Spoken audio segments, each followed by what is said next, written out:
This is Healthcare's Missing Logic podcast, episode number 169. Today's special guest is back again, and it's Dr. Michael Bleich. And we talk with Michael about his holistic leadership model and the alignment with Polarity Intelligence. Don't miss this one.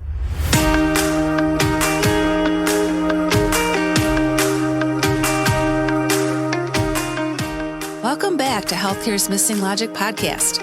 This is the only podcast that shows you how to leverage Polarity Intelligence, an essential competency for healthcare leaders, and the missing logic in healthcare, so you can create healthy, healing organizations and become a thriving, resilient, and unstoppable healthcare leader.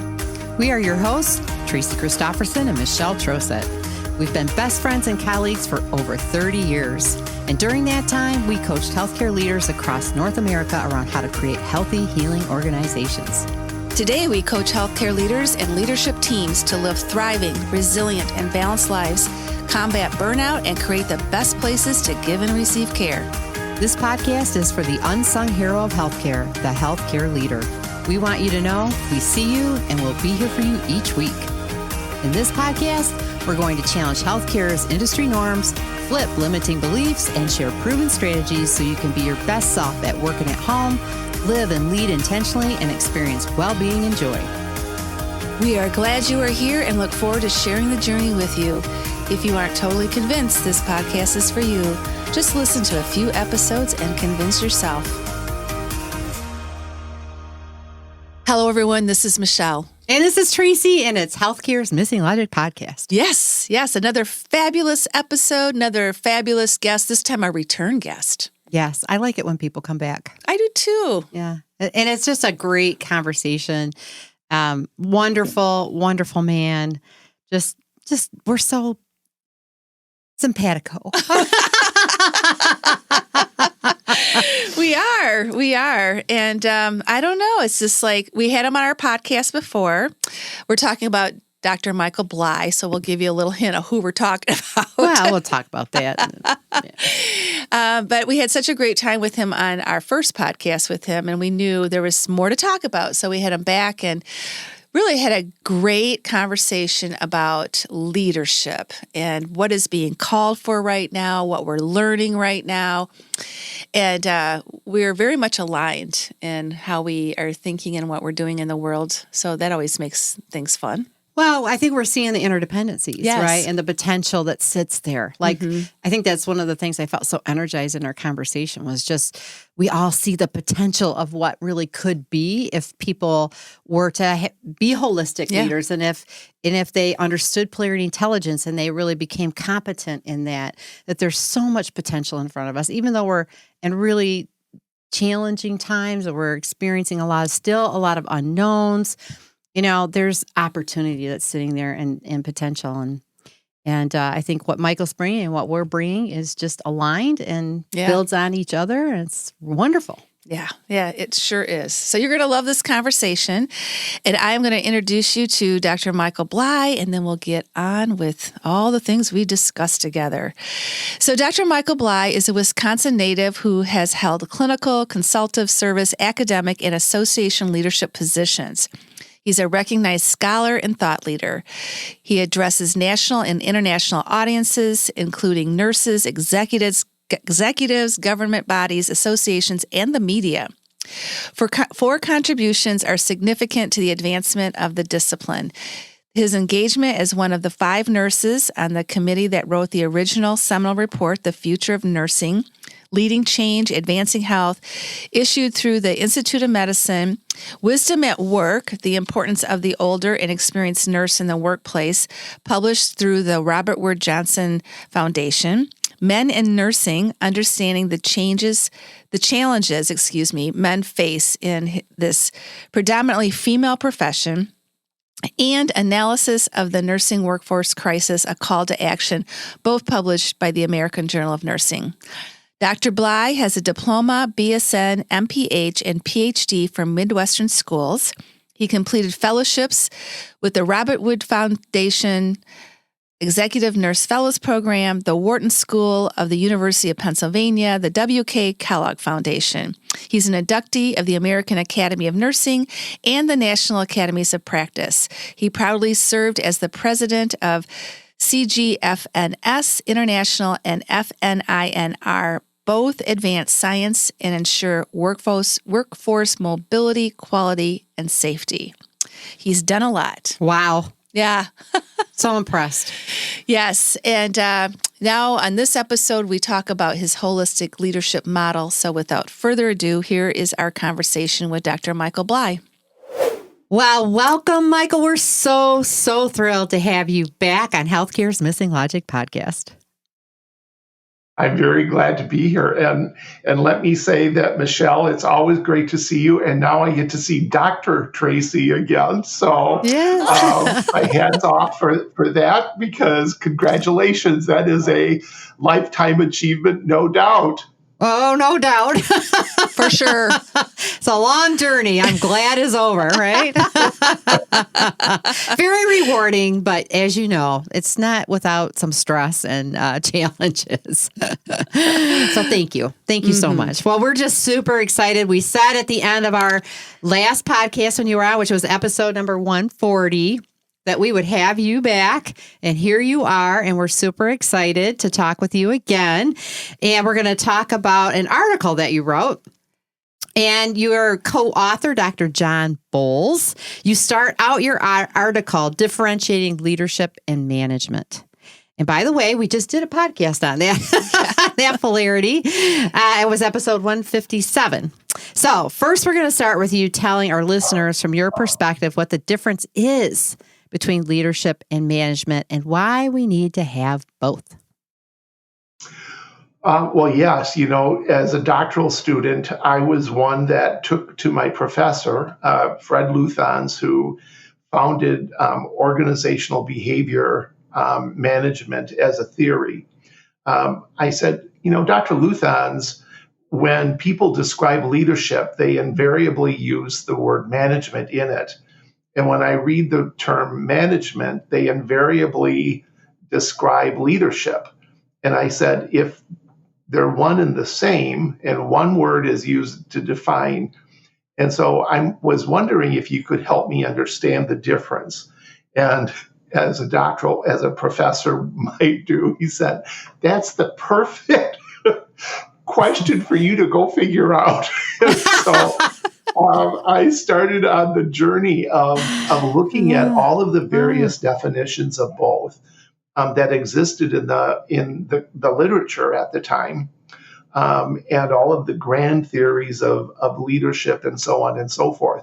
And I did, in fact, find that a lot of definitions actually are used to inform both.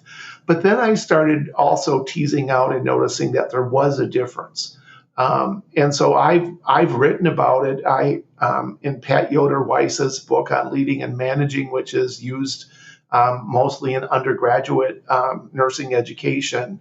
Last week, when I was in Washington, D.C. with the American Organization of Nurse Leaders Fellows Program, I had the opportunity to ask the question of 25 of the nurse leaders, because that's the name of the fellowship, if we could define, if they could define what the difference was between leading, managing, and following. And we teased out some of these key components. So here's what we figured out along the way, because the topic was on complexity science and complexity dynamics. And so it wasn't hierarchical. It wasn't that the leader's at the top and then there's the manager and then there's the follower kind of there at the bottom. We really approached leadership we approached job roles, the roles that we hold, which have different layers of influence, perhaps, as looking at those differences. And here's what we found are different. Leaders primarily, when we're acting as a leader, we are acting when there is an unknown, when we don't have a script. We're acting more on principle than we are on the evidence. And a good example of this is in COVID early on. We knew the problem, but we didn't know very much about the problem. We certainly didn't know how to manage the problem. And so we used principles, we used our values, we used those things around us that made sense in the moment. And so the idea that leaders, can attract others, can work with others to begin to figure out how to better manage the problem. So the pandemic today isn't over, but what's different is that we have a way of managing it. And that includes various kinds of therapy and immunizations and so on and so forth. So leadership happens anytime we enter a scenario where there fundamentally is, it's unknown, where there is an unknown scenario that's in front of us, and we are compelled to act on that. And it means not doing anything. There's such a push on evidence-based practice. And I remind people that only about 20% of our practice is evidence-based, just because our science is still catching up with our actual practices. So it's an exciting time to be in nursing, because we find that all of us are leading, all of us are managing. I was teasing the execs last week. I said, "You all look really well groomed this morning. How many of you got through your morning wake up routine while you were half awake?" Because they knew how to manage it. They knew how it was rote. So management is sustaining those things that are routines, and that's not easy work. A lot of surgeons, I was reminded of this when I had cataract surgery 2 years ago, where they were managing my care. The surgeon was managing the care. I went almost through an assembly line process. There was nothing abnormal, so it didn't take creativity and leadership, because there was no unknown. It was all very known. And so, and then a good surgeon and a good team member will acquiesce to lead or to follow. But followership is equally important, because sometimes we have to do the dance in an interaction. And bring ourselves to the table. So I like that you're able to start this dialogue today with leading, managing, and following, because I think often we don't know what those differentiating factors are between the three. Yeah. And we're certainly still in unknown times, right? And absolutely. Right. And we will be. We will until we normalize. But that's the human part of this. At some point, we will normalize it, and then our curiosity kind of goes away. And there's some danger in that too. And so sometimes we'll sustain management practices well beyond their usefulness. So it's all got to be balanced. We all have to be aware of it. Right. Yeah. And we've been hearing from leaders, especially just this last week, about looking for the normal. Where's the next normal, right? And they want to get to the normal. And it's really, they want that stability, right? Because they've been in so much chaos and so much change, and they're looking to normalize it, to your point. Yeah. Well, we yearn for that, don't we? Yeah, we yearn for the simplicity of waking up in the morning and knowing how to groom ourselves and not having to think about it. Likewise, when we go to work, many of the staff nurses, they like the normality of sometimes a full unit is a dream come true, because the unknown of a new admission is more challenging than, I like to know this is my focus for the day, and I can manage my day without the chaos of those interventions. So we all like normalcy because it saves our energy and we get into a routine. But those routines sometimes also need to be challenged. Exactly. Yeah, we did another podcast, recorded one yesterday on stability and change at a personal level as a leader, and that just perfectly described it, Michael. Yeah. Well, at the end of the last podcast you were on, we talked about the article that you co-authored called A Model for Holistic Leadership in Post-Pandemic Recovery. And we wanted to have you back because there's such great concepts in there, and we wanted to do a deeper dive. And you describe holistic leadership as highly relevant in the post-pandemic world. And we concur, totally concur. And as you're aware, we believe that polarity intelligence is a critical leadership competency post-pandemic. And so we saw a lot of alignment between what you were bringing forward with a holistic model and what we're bringing forward with polarity intelligence. And just for a little background for our listeners, we've defined polarity intelligence as unconscious competence in recognizing polarities and the ability to understand and dynamically balance the invisible energy between two interdependent points of views or values by transcending personal biases and focusing actions and behaviors on achieving a greater purpose. And we coined that last year in 2021 as our work and our thinking and our connecting with leaders has evolved. And we're actually writing a book on polarity intelligence right now. And what we've really distilled, Michael, is it requires a polarity mindset to see those interdependencies, healthy relationships, and meaningful dialogue. You need all three to navigate and to really make an impact and continue to achieve the greater purpose within context of what we're dealing with to effectively lead in healthcare today. So what we want to propose for our podcast interview with you today is to walk through the dimensions that you have in the holistic leader model and discuss why you feel it's essential. And you use the word harmonize. We use the word dynamically balanced, but we're all kind of thinking the same way to really make a difference and why this is so important in leadership today. And I am going to kick us off with the first domain, which is self-awareness and values clarification, which is great. We love that you started with self. Just have to say that. And you know, or what I want to ask you is, before we can lead others, we need to lead ourselves. So tell our listeners why you started with this domain. Well, it just part of being human is to have a sense of your own place in the world.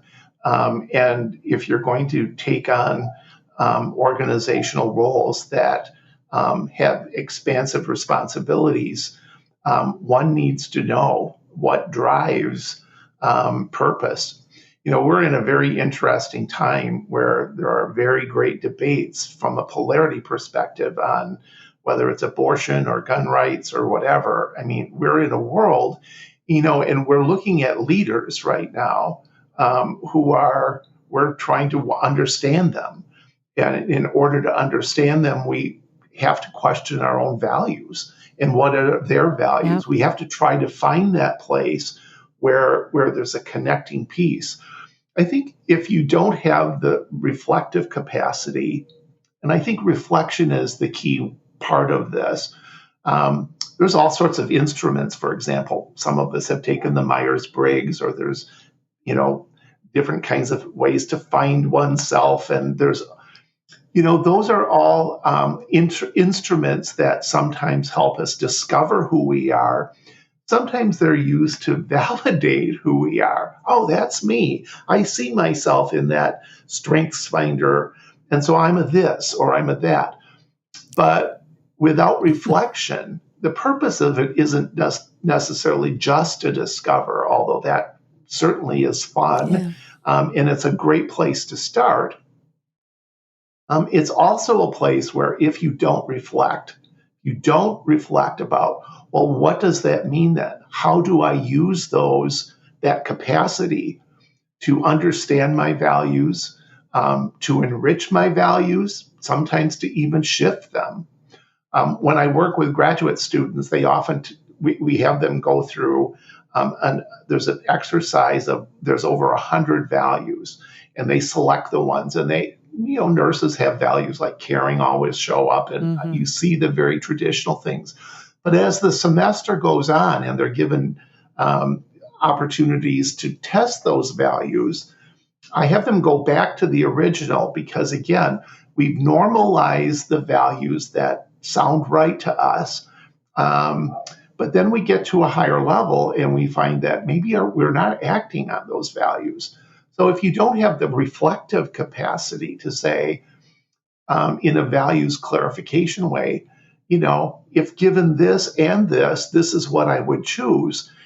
It's in that decision making where those values really shine and where we really get to know at a deeper level or maybe a more mature level what our values really are. So if we don't know and aren't able to articulate our values, because many of those things are, we've been socialized into a certain way of being and a certain values. But when you bring those to light, and this is where polarity, I think, comes in, because those values are on display and we have to wrestle with them. And that's what we should be doing with our values, not just espousing them, but looking at the behaviors and questioning ourselves so that we can refine them and mature. And I think in that, at any age, comes wisdom. The wisdom to act and the wisdom to be and the wisdom to be comfortable with oneself and one's purpose. Yeah. We totally are with you, Michael. And in our coaching programs with healthcare leaders, we start out with clarifying values for that very same reason. And it starts with you as a person, as a human being, and as a leader. And what we've learned and what we've seen in the transformation of leaders through the program is if they can understand polarities, dialogue with themselves, relationship with themselves first, it really makes a difference in how they interact with the world and what they bring to the world. Well, and you're helping them sharpen their values, because I think we all value certain kinds of things as a humanity, humanity, but you sharpen them. And I think that's where, in order to evolve in this model, it's that sharpening and awareness of them and intentionality about them that is a gift that both of you really bring to the work that you do. And certainly I try to do the same in the work that I do. Yeah. Well, and I think too, when you think about polarities are interdependent values. So oftentimes when we're experiencing the tension in our life, it's because it's a both and, not an either or. And we're feeling pressure, right? We're feeling that tension because we're ignoring a value that's interdependent with another value that we hold. And if we don't recognize that, right, then we're in this vicious cycle of negative consequences and unintended consequences. And so I think it's heightening the awareness that not every value is a standalone, right? They're interdependencies with these. Absolutely. And, in that work, as you're describing it, also comes acceptance. Not necessarily agreement, but acceptance of a point of view. And therein lies the space to make change happen. Exactly. Yeah. So true. So true. And so the second dimension in your framework is relational capacity through team, professional, and social networks. And oh my gosh, connection is becoming so important, right? We're swinging from being isolated to being connected, right? Everyone wants to be connected because we've been isolated, right? So it's like that individual and the group, right? And the team. And people are longing for the connection. So this is so important, especially post-pandemic. And you describe holistic leaders needing to be relational. And so tell our listeners a little bit about that and your perspective on that, and then how communication is also an aspect of this dimension. Yeah. Thank you for that question. This dimension, relational capacity, has to do with how we behave in groups. I know there are times when individuals have a strong sense of themselves, but then when they're in groups, they relate in different ways. And so the relational piece is, how do we behave? What's the level of maturity in a group? And so we spend a lot of time in healthcare teaching strategies around conflict, but I'm not sure we spend as much time, or if sometimes any time, how do we manage agreement? And so, There's the work that was done in the, I believe it was the 70s, the Abilene paradox, where everyone went to Abilene for ice cream, but the fact of the matter is no one wanted to go. And they didn't realize that until they got back. And they were all in agreement, but people say sometimes those things that people want to hear rather than expressing the truth. And sometimes it's because we don't want to alienate ourselves from a group. And so this ability to really to get to the point where, we can be honest in our relationships. Communication is an important part of that. Not waiting until after the fact is really important. And then, in order to gain perspective, right? We're talking about values. Well, values can morph in terms of clarification and clarity because of the networks. And sometimes, I sometimes have said, why do nurses always go to lunch together or take a break together? Or they won't go. They won't take a break. The opportunity to network with another discipline, even as simple as that, would give a different perspective on how the organization functions. And in that network might come solutions to issues or certainly social capital becomes available. And that social capital is sometimes I get things done because of who I know. I can tap that and have that dialogue and have that conversation. So I think the second level has to do with our group behaviors. But beyond that, it is our ability to reach out, to communicate in ways. I'll share with you just one quick exercise. I had the nurse execs go out in the hall into the lobby of a hotel last week, and I gave them this assignment, and I didn't give them a timeline. I set up some physical boundaries, and I said, your task here is to walk aimlessly and silently within these boundaries. And so there they are out in the hotel lobby, walking aimlessly and silently. And so one of the outcomes of this exercise, it lasted about 5 or 6 minutes. I didn't make it, but that was long enough for them to make the point. One, they realized that nothing was aimless. I said, none of you got on the chairs, none of you ran into each other. And if it was truly aimless, there would have been some kind of and then some of you started interacting with the environment. But I think the most profound thing was people started talking about communication. And there was one very wise young woman who said, Mike, we were communicating. We just weren't speaking. And they talked about the visual and what was able to be communicated in other ways and how important that was. And they realized that in their jobs, most of what is attempted is verbal communication, oral communication, when in fact, relational capacity and networking, one gets an energy, one gets a way of looking at someone. One certainly can convey a lot of different things with a look rather than, I think of the Queen last week and the princess and her son, the look that she gave to, I'm forgetting the youngest one's name, but he was acting out during the Jubilee of the Queen. And I just had to laugh at that because the nonverbal said, I think he even thumbed his mom at one point. I thought, he's not saying anything, but his nonverbals are communicating a lot about whether he was happy or sad.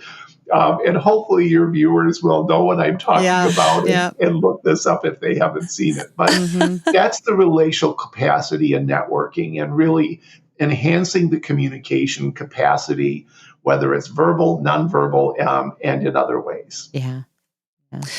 Wow. Well, two of the big things that we're bringing forward with Polarity Intelligence are healthy relationships, which is the whole relationship aspect so important, and meaningful dialogue.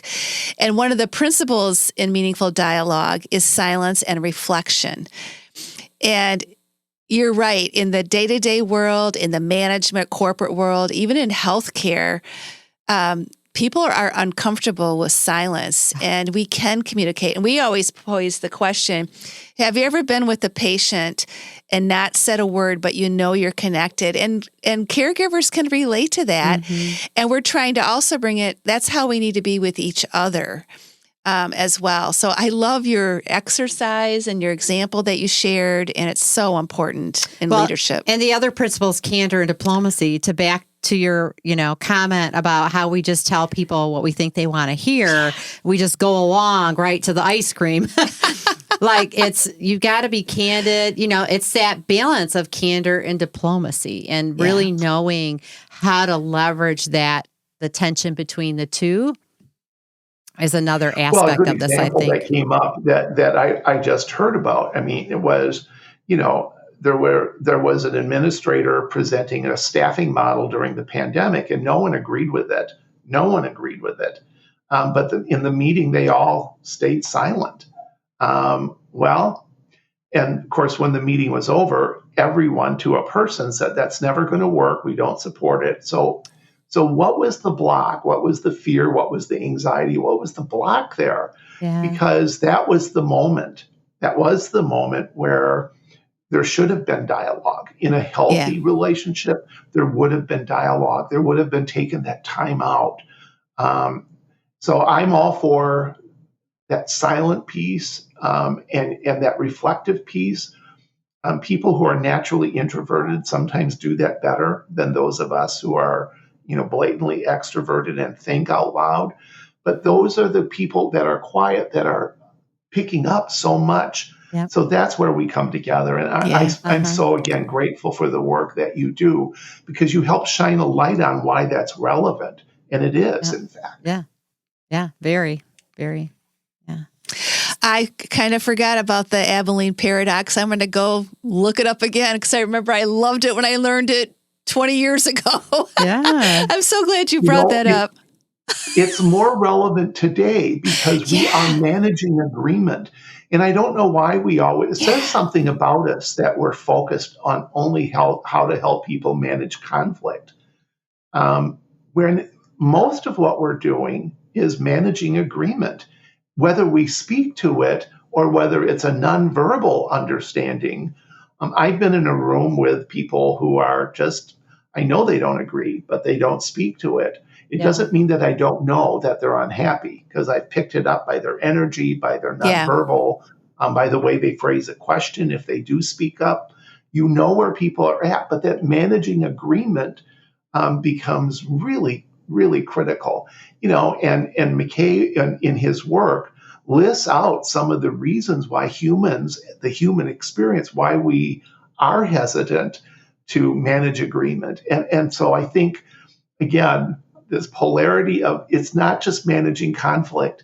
It's got to be, how do we manage agreement as well? It's the tension between the two that gives us energy and really sets a better direction. Well, it is. And, the conflict is the tension between the interdependent values. It's not, it's understanding both points of view, right? And that there's wisdom in the resistance. There's wisdom in those fears that can help us to understand and have the whole picture versus a unipolar picture of what the reality is. Well, and therein lies the reason for a model for holistic leadership. Yeah, exactly. You said that word, to get the whole perspective. Yeah, exactly. Is what we want to bring as nurses. Yeah. We want to bring that to the table. Mm-hmm. Yeah. Mm-hmm. Mm-hmm. Yeah. Okay, so let's move on to the third dimension, which is problem-solving capacity with emphasis on complex and multidimensional problem-solving and action orientation. So how do you describe multidimensional problem-solving?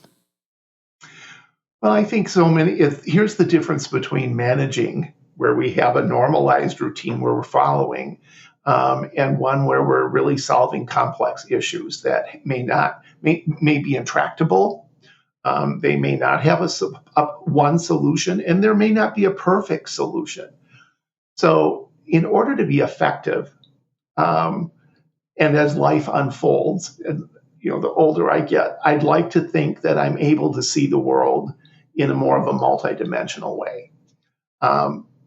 When I remember a scenario when we were doing budgeting. This was many years ago, and I was a chief nursing officer in Wisconsin. And I remember that in silos, everyone was tasked, because this is what we do in a hierarchy. We always look for resource, expediency. So the person in the food and nutrition service department decided to cut out the food service for the night shift. Job done for them, with no sensitivity to what it might be like to be a night shift worker, to why there be a food service other than vending, and there was no dialogue with anyone. And so there is just one simple example of why multidimensional, had that person engaged in dialogue, if we could have talked about the values, there may have been movement to do something without going to the extreme. And we live in a time right now where there's a lot of extreme behaviors that are going on. So there's an example of why multidimensional. And I think nurses work with all these disciplines, and we work with the patient directly. We work with families directly, and more, we work within and with communities. So if we don't look at things from a multidisciplinary perspective, a multi-lens perspective, I liken it to the ICU trauma patient where, yes, we save their lives, but the patient has permanent contractures because we didn't look at the holistic need, and that the goal isn't only survival, even though it is in the moment. We have to have the foresight, a word that I know you work with a lot. We have to have the foresight to understand that when this person survives, they also have to function with ADLs. And so activities of daily living are not a key focus in the critical care trauma bay. It's not where that's at. But if that's not embedded in our thinking, then not only do we salvage the life, but we create another set of problems. And I think in organizations, the same thing. And why I believe nurses should be, at the table, because we are trained in this way of thinking. And not every discipline, frankly, is. Some people are trained in a very financial lens, and that's their dominant paradigm. Others might be, in another kind of maybe their gift in the organizations, they do construction. So, but who are we doing those for, and why are we doing it, and what are we doing it for? So again, I like to think that we emphasize an interprofessional perspective that's context-bound. And so context-bound decision-making, this is where the action has. And it's not just making the decision, it's acting on the decision. Again, I think as Congress is wrestling right now with all of the shootings that have happened in America, people they're not questioning policy. There's over 70% agreement on the policies, but there's no action. And so I think it's easy to decide, and then to decide again, and then to decide again, and then to decide again, but not act. And so we keep deciding and meeting to decide, and we all leave happy that we made a decision, but there's no action that goes with it. We talk about critical thinking all the time. Got to be able to critically think, but you also need to be critically able to act. And critical action, in my mind, parallels the thinking ability of it. I use the example of, I can look at a heart monitor and go, I think that's it looks like atrial fib. Oh no, it's tachy. No, it is fib. Okay. Well, that took you 8 minutes to decide. So you did critically think, and you came up with the right, but you didn't act. And so we don't talk about critical action. And in organizational work, it has to be about action and not the immobility that comes with hierarchies. We've got to have this adaptable sense, or frankly, healthcare will look very different. as new players try to enter the market. Yeah. Right. So that's why I talk about that piece of it. I think it's critical. Yeah. It is. It's part and whole. It is a part and whole, local, global, individual, team. And so really what's coming to me is how you're describing multidimensional problem solving is a lot of them are polarities. It's different words, but what you're describing in every scenario, there is a cornerstone polarity that drove that action There is or a inaction. polarity in each one of those elements. There is a polarity in Absolutely. it. Within it. So, for example, supply chain issues, which are huge right now, versus corporate profiteering. Yeah. Are there polarities in that? Sure. You bet there are polarities Mission and margin. in that. So, it is not only the ability to think and see what the dynamics are. Yeah. People are complaining about the price of gas. And so they're all too willing to blame one person or one group for that. But the truth is, it's the polarity and the tension of the values that would say, why is profiteering happening and on the backs of whom? And is that okay? That's where the polarity rests. So you can have that perspective or not. So that perspective is so important. And you're right.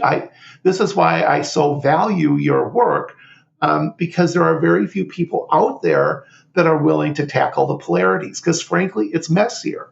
It's harder work. Oh, yeah. Oh, yeah. Oh, yeah. It is. Well, it takes intention and vigilance. Yes. But on the other side of that is the outcomes that we want, right? Is staying in the outcomes, the sustainability of it. And we've got so many people, new leaders, and right, we need these people to be leaders right now in healthcare, right? We need them to step into this unknown and to be that leader. And what I heard in what you said was it's deciding who do I have to be to take the critical action that's necessary. Yes. And not let the fears hold me back, but just charge into it, right? That's what leaders do. Sometimes you don't know, you make your best guess and you go for it. Well, we're using leaders in kind of an entitled and way. Everybody. Yeah. Yeah. But it takes, in its time, America is begging us to write a new script. Yeah. Not to reinvent the old script. The old script doesn't work well anymore. Yes. And so, you look at organizations like Amazon, who started out as a book company, but they saw themselves, and now people kind of don't even remember that was how they evolved. We need that in healthcare. Yes. We can't keep reinventing a structure that only really, frankly, endorses and rewards those that have some way of paying for healthcare. And so for those, and we've got leaky safety nets, but it makes us feel good. So there's the tension between, there's a safety net, grossly underfunded, and that net could never capture those people that fundamentally have no access to care because they have no insurance card, which is in our country, that's the link. That's the golden ticket. Think, this notion of writing a new script is why we need leadership behaviors right now. Yes. Right now. Yep. And to your point, everybody can be a leader. Right. Everybody can lead. Following. There's times when we would do well to follow someone that makes sense and bring our talents. In that following is not passivity, it's action. It is activity. Yes. And it's bringing our talents to the table to spice it up, to nuance it, to bring new dimensions of thinking to it. That's what good followers do. So yes, we're in sync here. All right. Woo. We knew that. All right. We're on to the fourth dimension, which is other orientation, as in seeing through the lenses of others, individuals, disciplines, internal and external stakeholders. So that really speaks to listening to that other point of view, as we've kind of been talking about that all through our conversation today. And what are ways do you think that you believe leaders can strengthen that skill, right, in this domain? Yeah, I'm going to give you a very tangible example. I thought I was being very helpful to someone who was new to an organization. Again, this is an area that you kind of grow into the ability, because when you're first in nursing, you're kind of focused on self and getting through the day and getting to becoming part of the team, and then how you make decisions. But when you get to this level, so I thought I was being really helpful. I was kind of protecting this person. I was communicating with them. And the more I was making these kind, and I want to point out they were kind gestures, the more resistance I felt from this individual, to the point where I was just really frustrated. And I had someone come in and say, I'm going to do an exercise with you, Mike. I want you to talk in first person, about, I'll make up a name, about your relationship with Sue. Okay. So, I was asked a question, and I said, well, what Sue would say is, and they said, no, you're not first person. You have to be Sue. And I thought, okay, I got it. I got through it. And I started out maybe a sentence as Sue when they asked me another question. And then I immediately went back into, and then Sue would do this for this and that. What I'm doing is just putting my own point of view onto Sue, thinking that I'm understanding Sue. And it took me 3 or 4 tries before I finally got to the ability for 3 minutes, because that was the exercise. For 3 minutes, I had to be Sue, not Mike. I had to be Sue. And so the question that was posed, I'll never forget it. The question that was posed to it was, Sue, what do you think of Mike? Wow. And I did it. I finally got it. I said, well, I think he's trying way too hard, and he must not trust my competency. And so I'm resisting him, and I'm not really a fan of him because, I think he thinks I can't do my job. And I went on for 3 minutes about Mike. And it was like, I'll never forget it, because from that point on, once I got to in her moccasins and walked that mile as her, I fundamentally changed my approach. And I fundamentally began to understand why my helpfulness was seen in a very different way than my intention. So now we get back to communication and how do we interact with each other. So I think, and there's been a lot of work in this country on nurses on boards. And I am a big component, I am a big advocate for nurses on boards. But you're not there because, for the only reason that you are a nurse. You're there to think about the organization, their mission, and how your perspective can enrich it. And I think a lot of nurses have gone onto these positions to protect and defend nursing.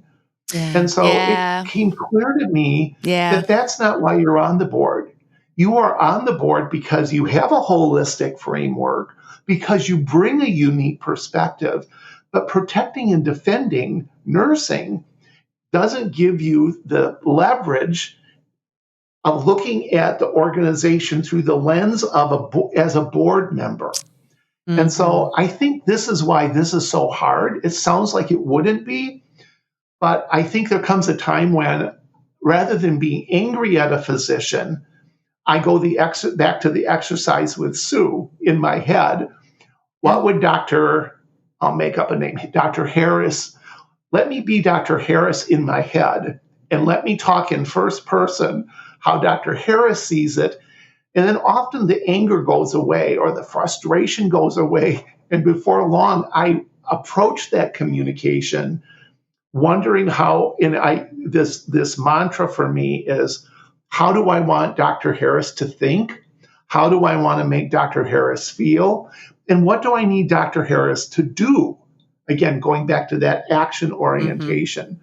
So now that I've been in his head and I've spent as much authentic time as I can being Dr. Harris, my relationship kind of is moderated, and it gives me new strategies and new insights to manage the polarities that undoubtedly probably are still going to exist between what Dr. Harris wants and what the nursing staff might want. So now, but we're in a different space to do that work. We're not in the adversarial, where we know we're going to have tension, and it's a matter of winning at all cost, and then losing the overall war. Right. Yeah. Right. Yeah. Yeah. Well, and because their perspective more than likely complements yours, right? It is a both and. It's not, right? You don't have to be fearful. Yeah. But we don't start out with the both and. We start out with the either or. Either you win or I win. I win. Yeah, it's a win or lose. And it's win or lose. And when we get to the polarity space, we start to get to the point where we understand that there is kind of this harmonization of values, this sensitivity to. Now we can move and we can get back to acting. Now we can act, and because here's where movement is possible. And if nothing else, we're not only moving, but we're also kind of liking each other. Yeah, imagine that. Darn it, man. Well, that's how you transcend the personal biases, right? Which is part of our definition. And that does help you move into action towards a greater good, which is that whole polarity intelligence, the way of thinking and being, and it's so focusing connected. on that shared purpose, Shared right? purpose. You both want the same thing ultimately, right? Yes. It's really just how we're going to get the best of both. Polarity intelligence leads to polarity wisdom. Yes, exactly. Mm-hmm. It does. Yeah. It's being intelligent, and from that, with those reflective skills that started way back in the model, with those reflective skills comes a polarity wisdom, which only enhances when the next problem that's intractable, or the next problem for which there is no script, the next virus comes along. We have a space to move now, and we have a skill set where we can move, and it helps us to truly be resilient and adaptive. And there's been a lot said about, nurses have to be resilient and adaptive, but there's no kind of guide to get them to that point. It's just an expectation, which is only more stressful, right? I'm supposed to be adaptable. I think I am adaptable. How do I do that? Because there's no space in evolving. That's why I like the model that we've come up with, because I think it brings it to a level of maturing. Yeah, and I think you can do any of those four layers, probably more than levels, those layers of evolution. I think we can do that at any point in our career maturation. Mm-hmm. Yes. But it refines itself with time. Yeah. And if you handle yourself holistically, then I think you're going to get a good outcome. And again, in a world that is very polar, we need the maturity that comes with polarity wisdom. Mm-hmm. We need that wisdom, not only the intelligence, but the wisdom that goes with it. Right. Yeah. Oh boy, we just love talking to you. We just love talking with you, Michael. It's amazing. Thank you so much. Well, and again, I'm very much you know this, and I know that I'm going to be very explicit about this and unabashedly unashamed. But I really support your work, and this is not just because I'm speaking to you, because there aren't people out there doing this kind of work.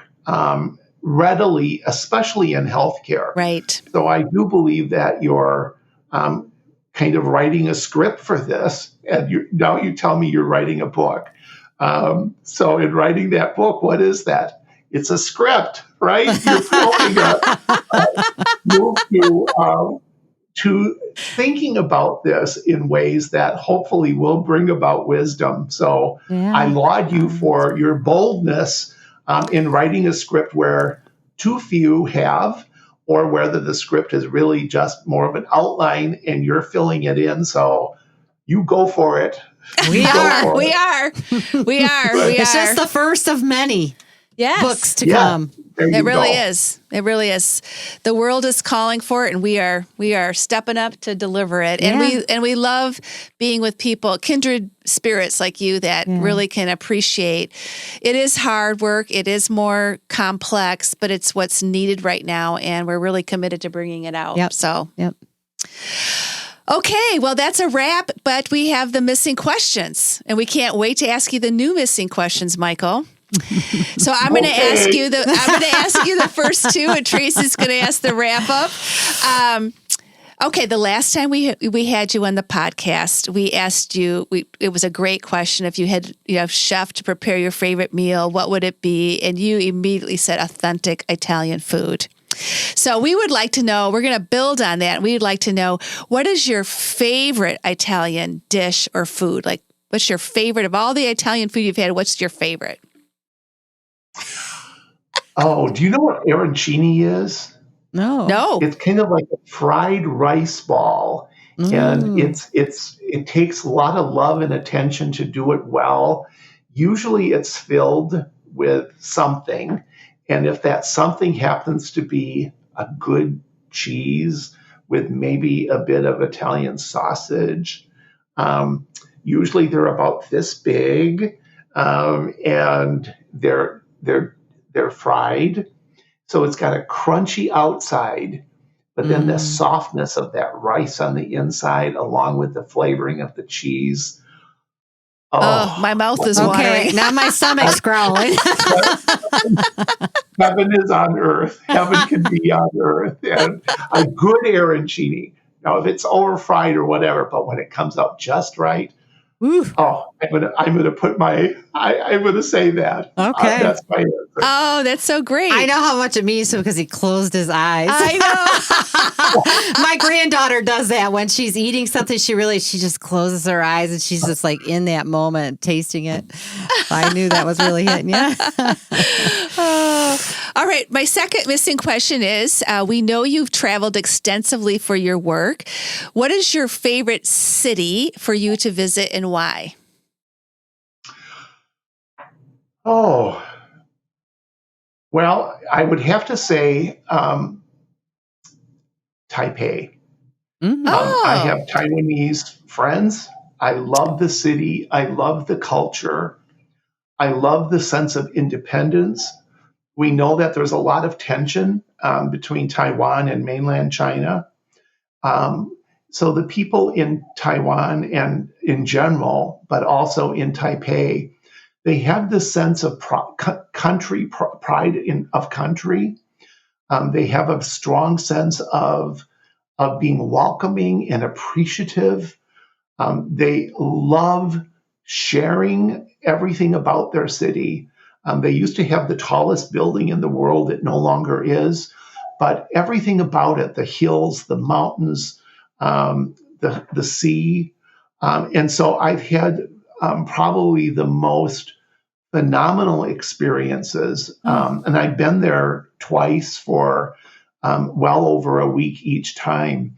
So I've seen the National Museum. I've seen Chiang Kai-shek's his house. I get a sense of the history and purpose there.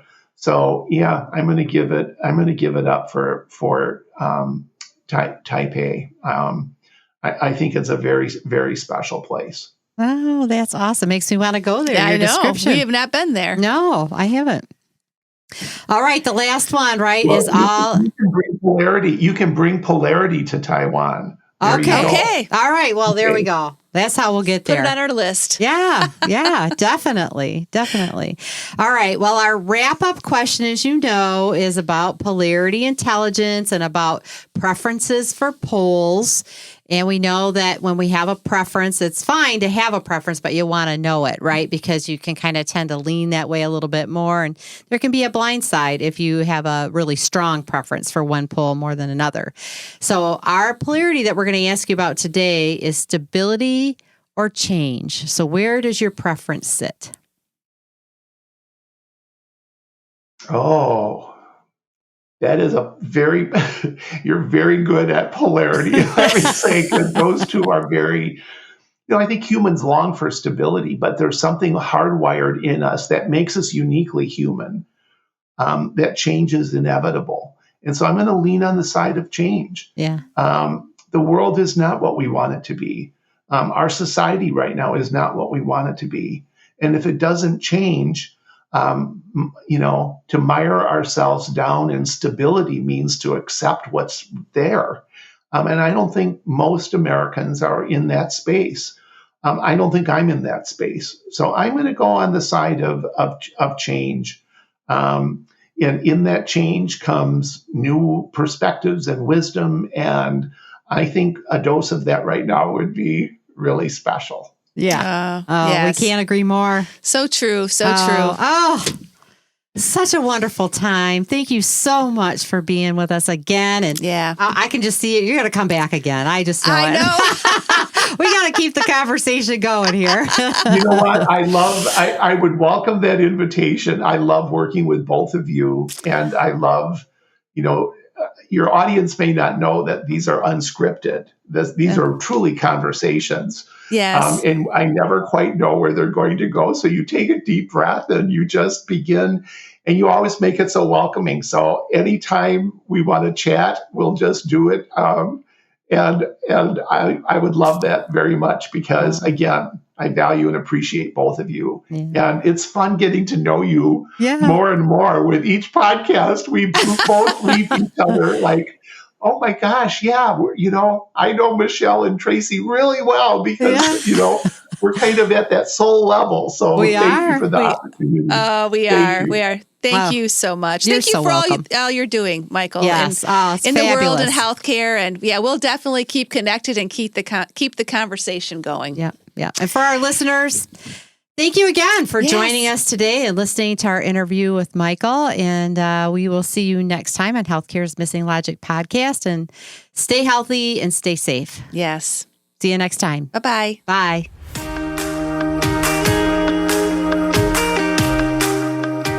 We hope you enjoyed this episode of Healthcare's Missing Logic podcast, now a top-rated podcast for healthcare leaders.